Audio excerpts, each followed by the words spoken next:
اور بہنیں، ابھی حضرت مولانا نے عرض کر دیا کہ وقت بہت ہو چلا ہے، نماز کا وقت تو ہو چکا ہے، لیکن پروگرام کی وجہ سے مسجد اپنی ہے، مقتدی بھی اپنی ہے، تو اس لیے انتظامیہ کو شاید تاخیر کا حق بنتا ہے، لیکن اعلان جس مقصد کے لیے کیا گیا ہے میں اس کا پاس و لحاظ رکھوں گا انشاءاللہ۔ مجھے مختصر طور پر بچوں کی تعلیم اور تربیت اس پر تھوڑی سی گفتگو کرنی ہے۔ نمبر ایک، تعلیم کی اہمیت پر تھوڑا سا ہم گفتگو کر لیتے ہیں۔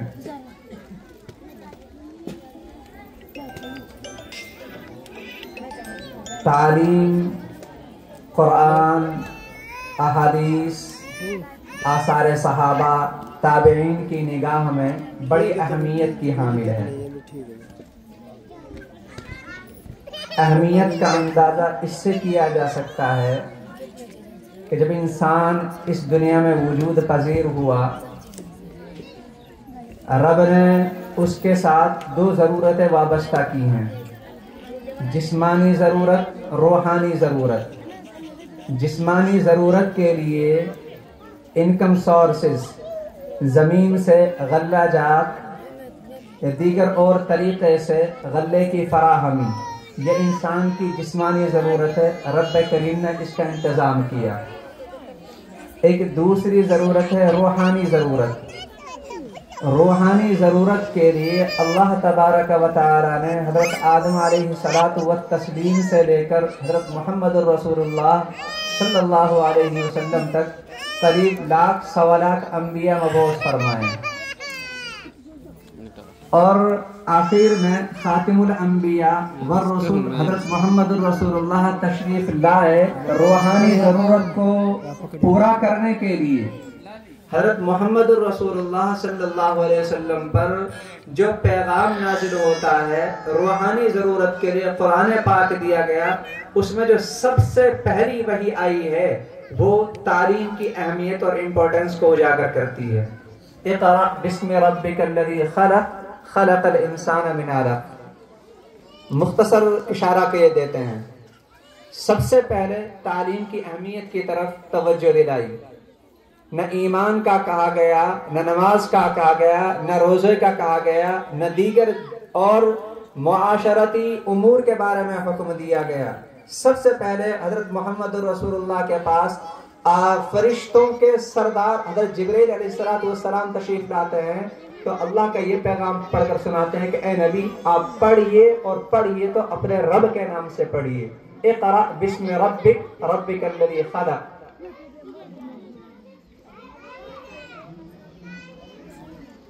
علم کی اہمیت کا اندازہ حضرت محمد رسول اللہ کی آثار اور احادیث کے اندر بھی بھرا ہوا ہے۔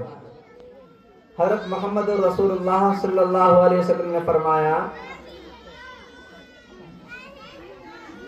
مشہور حدیث کہ لوگوں میں سب سے بہتر وہ ہے جو قرآن پاک کو سیکھے اور سکھائے،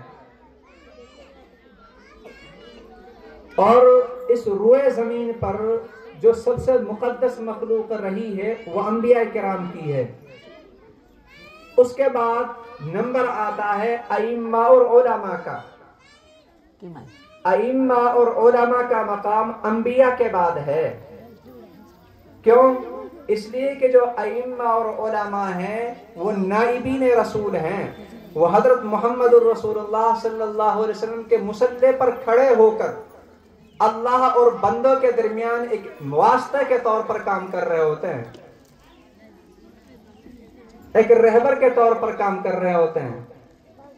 اور خود محمد رسول اللہ صلی اللہ علیہ وسلم نے ارشاد فرمایا کہ علماء انبیاء کے وارث ہوتے ہیں، اور انبیاء وراثت میں میراث کے اندر مال و دولت چھوڑ کر نہیں جاتے، انبیاء میراث کے اندر علم شریعت، علم نبوت چھوڑ کر جاتے ہیں، اور جس نے اس علم نبوت، علم شریعت کو حاصل کر لیا تو وہ بڑے نصیبے والا ہے، بڑا کامیاب ہے۔